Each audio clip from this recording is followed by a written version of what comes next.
English simple for everyone. Speak English with Josh and Hana. Hello, everyone. Welcome back to Talk with Hana. I'm so happy you're here with us today. Hey, great to see you all again. Today, we're diving into something that comes up in every single English conversation you'll ever have. That's so true. And you know what's funny? These words seem so simple. We use them all the time, but they actually trip up so many learners. Today, we're talking about everyday English action verbs. Yes, we're talking about the big ones: come, go, make, take, put, get, and a few more that you're going to start noticing everywhere once we talk about them today. By the end of this episode, you're going to feel so much more confident using these verbs in real conversations, not just knowing what they mean, but actually using them the right way in the right situations. And here's our question for you before we start.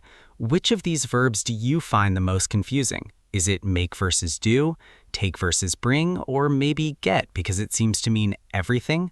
Write your answer in the comments right now. And if you haven't already, please subscribe to Talk with Hana so you never miss an episode. Every day we bring you practical English that you can actually use. All right, let's not waste any more time. Let's jump in and start with the first group of these powerful verbs. Okay, let's start with two verbs that every English learner learns early: come and go. They seem simple, right? But they actually confuse a lot of people because the direction depends on where you are, not just where something is happening. Exactly. So here's the basic idea.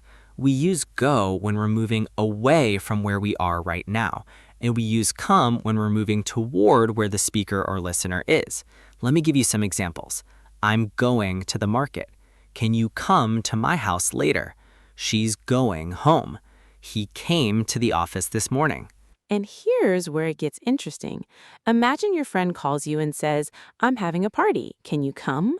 They're at the party location, or they're thinking from that place, so they say come, not go. But if you're telling someone else about it, you'd say, "I'm going to her party." Great example. So the direction is always from the speaker's point of view. Here's another one. Your mom calls from downstairs and says, "Come and eat." She's downstairs, you're upstairs. She wants you to move toward her, so she says, "Come." Now, what about go? I go to the gym every morning. We went to Lahore last week. She went to the hospital yesterday. The movement is away from where the speaker is at the moment of speaking. And here's something really useful. Come and go also work with phrasal verbs. Come on means hurry up or let's go. Come up with means to think of an idea. Go on means continue. Go through means to experience something difficult. These are everywhere in natural English conversation. Let me ask you something. Can you think of a sentence using come or go from your own life right now? Maybe where you went this week or someone came to see you. Write it in the comments. I'd love to read it. Great idea. So to quickly review, go is movement away from the speaker's current position. Come is movement toward the speaker or listener's position. The key is always thinking about the speaker's perspective. Got it? Let's keep going. All right, now we're moving to two verbs that learners mix up all the time: make and take. These are incredibly common and incredibly useful. And once you understand the difference, so many sentences will just click for you. So here's how I think about it. Make is about creating something or causing something to happen. Take is about receiving, grabbing, or moving something or yourself from one place to another. Simple rule, but let's see it in action. Okay, make first. Can you make some tea? You're creating the tea. She made a mistake. She caused the mistake to happen. Let's make a plan. We're creating a plan. He made me laugh. He caused the laughing. See the pattern? With make, something comes into existence or something is caused. And now take. Take this bag with you. You're picking it up and moving it. She took a photo. She received or captured the photo. He took the bus to work. He used the bus to move himself. Can you take a look at this? You're directing your attention, your eyes, to something. But here's where it gets a little tricky. Some expressions are just fixed. You have to memorize whether it's make or take. For example, we say take a shower, not make a shower. We say make a decision, not take a decision. Well, actually, in some British English, you can say take a decision, but in American English, it's usually make. Yes, and we say take a break, take a nap, take a chance, all take. But we say make an effort, make a noise, make progress, all make. These are called collocations, words that just go together naturally. The more you listen and read English, the more natural these will feel. Here's a little trick I love. If you can touch it, move it, or use it to move yourself, it's often take. If you're building, creating, or causing something, it's often make. Not a perfect rule, but it helps a lot. Now, I want you to try something. Write one sentence with make and one with take in the comments. Use something from your real life, your morning routine, your job, your studies. Show us what you've got. Okay, let's keep the energy up and move to our next power verb, get. Okay, so here's a verb that I think is secretly the most powerful verb in English. Get. It can mean so many different things depending on how you use it. And once you understand it, your English is going to sound so much more natural. Oh, get is a big one. Let me just run through some of its main meanings. I get it means I understand. Can you get some bread means can you buy or bring some bread. She got angry means she became angry.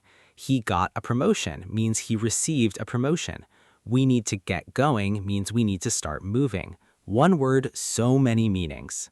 And the key with get is it's very informal and natural. Native speakers use get constantly instead of more formal words. Instead of I received a message, they say I got a message. Instead of she became tired, they say she got tired. It sounds much more natural in everyday speech. And then there's put. Put is about placing something somewhere.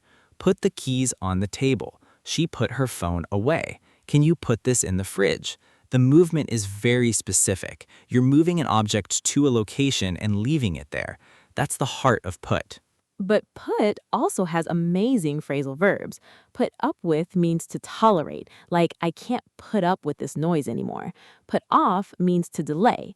Don't put off your English practice. Put on means to wear. Put on your jacket, it's cold. These are all really common in everyday conversation. And let's quickly mention two more. Bring and keep. Bring is like come, you move something toward the speaker.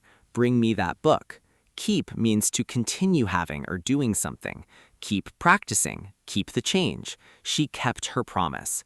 These small verbs do so much heavy lifting in English.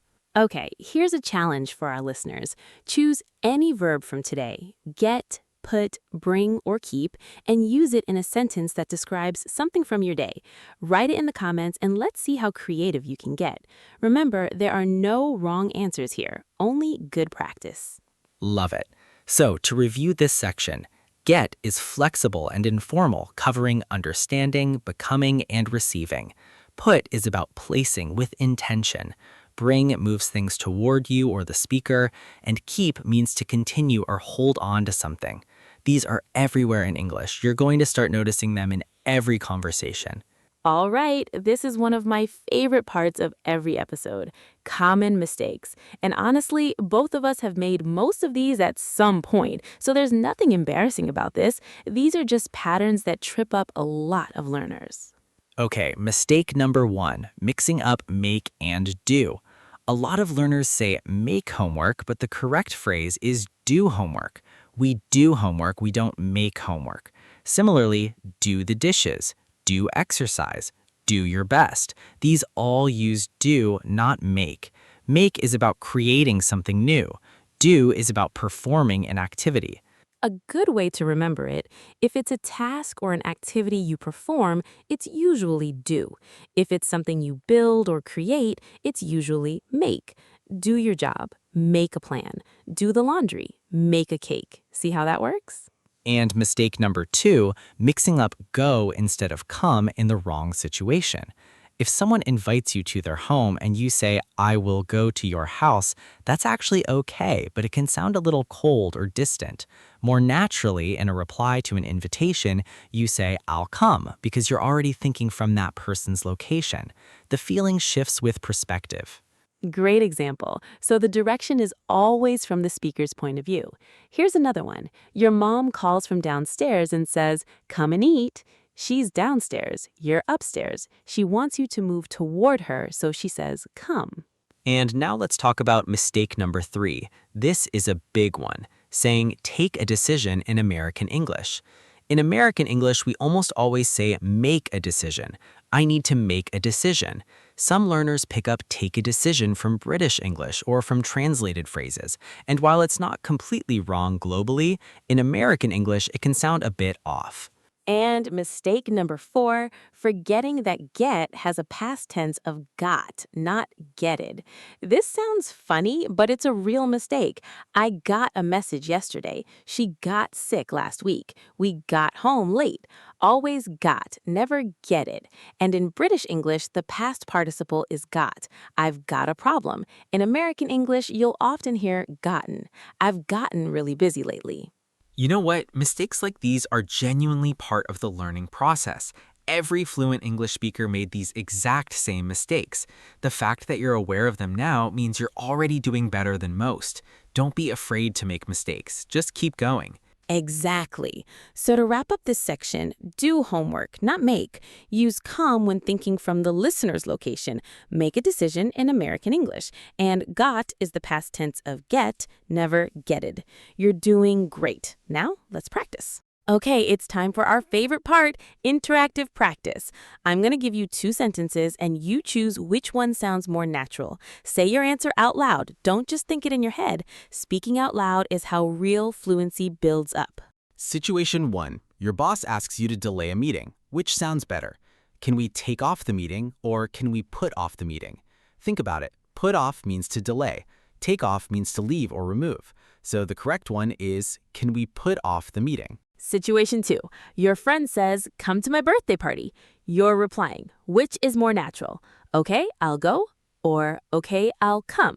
Since your friend is already thinking from the party location and you're responding to that invitation, the more natural answer is, "Okay, I'll come." Situation 3. You're asking someone to prepare breakfast. Which is right? Can you do breakfast or can you make breakfast?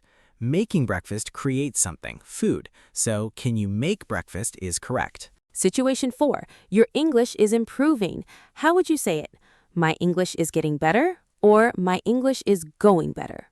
Get is the verb that shows change and progress. So, my English is getting better. See how natural that sounds? Situation 5. You want someone to leave something in a specific place. Which is better? Go the bag on the chair or put the bag on the chair. Put is our placement verb. Put the bag on the chair is perfect. And situation 6. You want to encourage a friend who's feeling tired. Keep going or make going. Obviously, keep going because keep means to continue.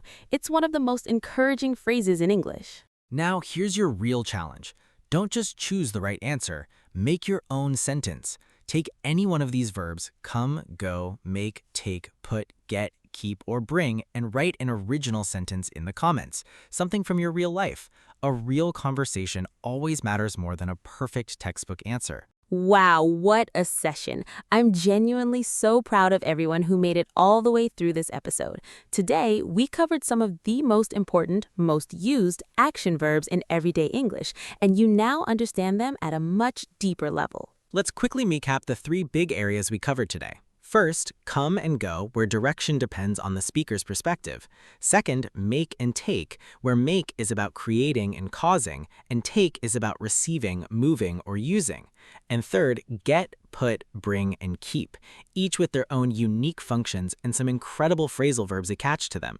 Here's what I want you to remember most from today.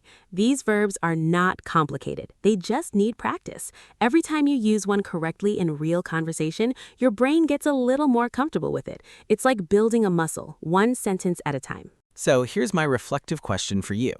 After today's episode, which verb do you feel most confident about now, and which one do you want to practice more?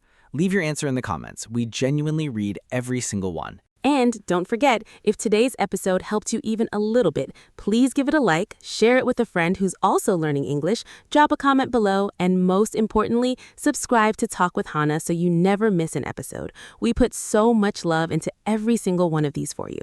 You all are doing something incredible. You're choosing to grow, to learn, to push past what's comfortable. That takes real courage. Be proud of yourself. We'll see you next time on Talk with Hana.